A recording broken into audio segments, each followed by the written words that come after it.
राञ्जनं समर्पयामि आचमनीयं समर्पयामि आत्मप्रदक्षिणं नमस्कारं समर्पयामि तत्पुरुषा विद्महे वामदेवाय धीमहि तन्नो सत्यनारायण स्वामिने नमः इति व्रतकथां మూడోధ్యాయామి ప్రారంభః.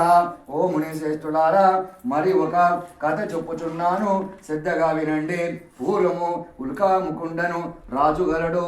అతడు ఇంద్రియమును జయించువాడు, సత్యవంతుడు. అతడు ప్రతిదినమున దేవాలయంకు పోవును.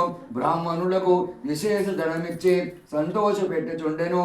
అతని భార్య చాలా సౌందర్యవతి, మంచి గుణములు గలది. ఆ దంపతులు ఒకనాడు భద్రానది ఒడ్డునకు పోయి సత్యనారాయణ స్వామి వ్రతాన్ని ఆచరించిరి. ఆ రాజు అట్లు వ్రతము చేచుండగా సాధువునొక వైశ్యుడు అనంతమైన ధనముతో పడవ నిండా నింపుకొని వ్యాపారము చేసుకుంటూ రాజు చేచున్న వ్రతాన్ని చూసి తన పడవను ఒడ్డునకు పట్టించి రాజు వద్దకు పోయి ఇట్లు అడుగుచున్నాడు కదా, ఓ రాజా, నీవు ఇప్పుడు చేస్తున్న ఈ వ్రతాన్ని ఏమి వ్రతమందురు?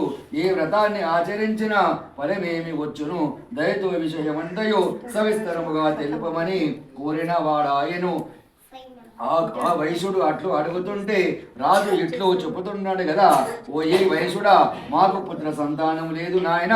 మేము సంతానము గురించి సత్యనారాయణ స్వామి వ్రతము చేస్తున్నామని చెప్పి వ్రతము చేసే విధానం కూడా తెలిపిన వాడాయను.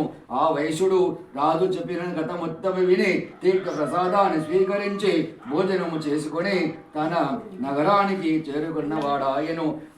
ఆ వైశ్యుడు తన భార్య అయిన లీలావతితో ఇట్లు చెప్పుతున్నాడు కదా, ఓ లీలావతి, మనకు సంతానము కలిగితే సత్యనారాయణ స్వామి వ్రతాన్ని తప్పకుండా చేస్తానని ప్రతిజ్ఞ చేసుకున్న వాడాయను. ఒక దినమున లీలావతి భర్తతో సుఖించి గర్భవతి అయి 10వ మాసమున 12 ఆడబిడ్డకు జన్మనిచ్చెను. ఆ వయసు దంపతులు తమ కుమార్తెకు కళావతి అని నామం పెట్టి అల్లారు ముద్దుగా పెంచుచుండిరి. ఆ కళావతి శుక్ల పక్షి చంద్రుని వలె దినదిన అభివృద్ధి ఆయను. అప్పుడు లీలావతి భర్త సన్నిధానంకు వెళ్ళి, నాథ, మనకు సంతానము కలిగితే సత్యనారాయణ స్వామి వ్రతాన్ని చేస్తానని ప్రతిజ్ఞలు చేసినవు కదా, మనకు సంతానం అయినది కనుక వ్రతము చేయడు అనెను.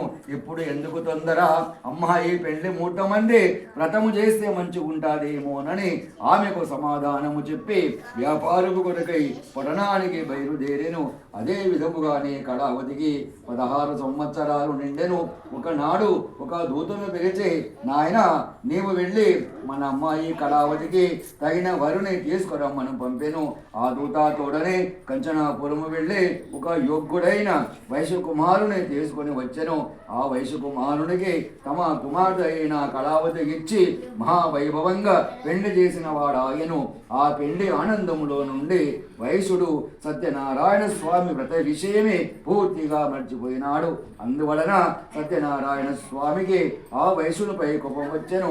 అప్పుడు వ్యాపార విపుండైన వైశ్యుడు మామూలు అల్లుండు ఇద్దరు కలిసి రత్నానుసారపు పట్టణానికి పడవ నిండా ధనము తీసుకొని వ్యాపారం కొరకై బయలుదేరి రత్నానుసారపు పట్టణానికి చంద్రకేతు మహారాజు పరిపాలించుచుండెను.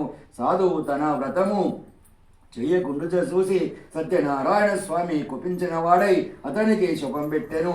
వేలికి కఠినమైన దుఃఖాలు కలుగుగాక, తినడానికి తిండి లేకపోగాక అని చెప్పించిరి. రాత్రి దొంగలు రాజుగారి ధనము నుండి ఎవరో దొంగలు ధనమును అవారించుకొని ఆ వయసు కడుగు పెట్టి వెళ్ళిపోయిరి. రాజు భటులు దొంగలను పట్టుకునేకి నలుమూలల వెతుకుచుండిరి. ఎక్కడ జొంగడ జాడ దొరకలేదు. ఆ వయసు దగ్గర చూస్తే అక్కడనే ధనమున్నది. వీరే దొంగలను చేయించుకొని వారిని కట్టి రాజు కడకు తీసుకొని వచ్చిరి. ప్రభు, ధనముతో కూడా చోరులను పట్టుకొని వచ్చినాము, తగిన శిక్ష విధింపుడు అని విన్నపించిరి. రాజు ఏమీ విచారింపకుండా వీరిని తీసుకొని పోయి కరగ్రహ గృహమందు బంధింపునని ఆజ్ఞించిన వాడాయను. రాజు ఆజ్ఞ ప్రకారముగానే ఆ వైశ్యులను కరగ్రహ గృహమందు బంధించిరి. ఎంత ప్రతిఘ్నించిన వారి మాట ఎవరు ఇంకను వినలేకపోయినారు. ఇంకను చంద్రకేతు మహారాజు ఆ వయసుల పడవలందున్న ధనవంతయు తన ధనముగా భావించుకొనెను. సత్యనారాయణ స్వామి శుభం వలన ఆ వయసుని యొక్క భార్య కుమార్తె ఇంటి దగ్గర అనేక కష్టాల పాలైరి. వారి గృహమందు ధనవంతయు చోరుడు అపహరించుకొని పోయిరి. తినడానికి తిండి లేక కట్టడానికి బట్టలు లేక భిక్షమెత్తుకొంచుండి బ్రతుకుచుండెడి కళావతి అన్నము లేక తిరుగుచుండెను. ఆమె ఆకలిగా నుండి ప్రతి వీధి తిరుగుచున్నదాయను. ఒక వీధి యందు ఒక బ్రాహ్మణుని ఇంట్లో సత్యనారాయణ స్వామి వ్రతము జరుగుచుండే. అప్పుడు కళావతి ఆ వ్రతము పూర్తి అగ వరకు అక్కడనే ఉండి తీర్థ ప్రసాదాన్ని స్వీకరించి భోజనము చేసుకొని ఇంటికి ఆలస్యముగా చేరుకొనెను. తల్లి కళావతిని చూసి ఇట్లు అనుచున్నది కదా, అమ్మాయి ఇంత రాత్రి వరకు నీవు ఎక్కడ నుండి అని అడిగాను. అమ్మా, ఒక బ్రాహ్మణుని గృహమందు సత్యనారాయణ స్వామి వ్రతము జరుగుచుండే. కథ మొత్తం విని తీర్థ ప్రసాదాన్ని స్వీకరించి భోజనము చేసి వచ్చేసరికి చీకటి అయినదమ్మా, క్షమించమని కోరేను.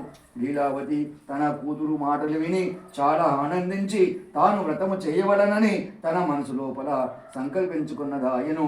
ఆ వయసుని భార్యైన లీలావతి బంధువుల తోడను దైవభక్తి తోడను సత్యనారాయణ స్వామి వ్రతమును ఆచరించి, ప్రభు మా అపరాధము క్షమించి నా భర్తయును అల్లుడను సుఖముగా ఇల్లు చేరినట్లు అనుగ్రహింపమని ప్రతిజ్ఞ చేసెను. అందులకు సత్యనారాయణ స్వామి చంద్రకేతు మహారాజులకు కలలో సాక్షాత్కరించి, ఓ రాజా, అన్యాయముగా బంధించిన వయసులను ప్రాతకాలం అందే విడిచిపెట్టాలి. వారి ధనమంతయు వారికి విచ్చివేయము, లేకుంటే నువ్వు సర్వనాశనం అయిపోతావు అని చెప్పి సత్యనారాయణ స్వామి అక్కడనే మాయమైపోయాను.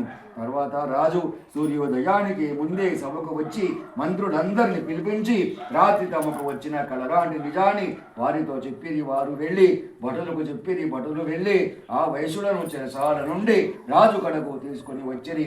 అప్పుడు వైశ్యుడు అనుకొంచున్నది కదా, రాజు ఇంకను తమకెట్టి పెద్ద శిక్ష వేతుడు అని భయభ్రాంతులైరి. అప్పుడు రాజు ఆ వయసులను చూసి, ఓయి దైవ ప్రతికూలం వలన మీ కిట్టు దుఃఖము సంభవించినది, మీకు భయము లేదు, మిమ్మల్ని విడిచిపెట్టుచున్నామని చెప్పి రాజు తీసుకున్న ధనము కంటే రెండంత ధనము ఇచ్చి తినడానికి తిండి ఇచ్చి కట్టడానికి బట్టలు ఇచ్చి వారిని పడవ ఎక్కి సాగనంపిన వాడాయను. ఆ వయసులు రాజు ఇచ్చిన ధనము తీసుకొని పడవలో పెట్టుకొని సముద్ర తీరము గల కొంత దూరము ప్రయాణము గావించింది. ఇదే సత్యనారాయణ స్వామి వ్రత కథ 3వ అధ్యాయామి సంపూర్ణ. పులో సత్యనారాయణ మహారాజుకి జై.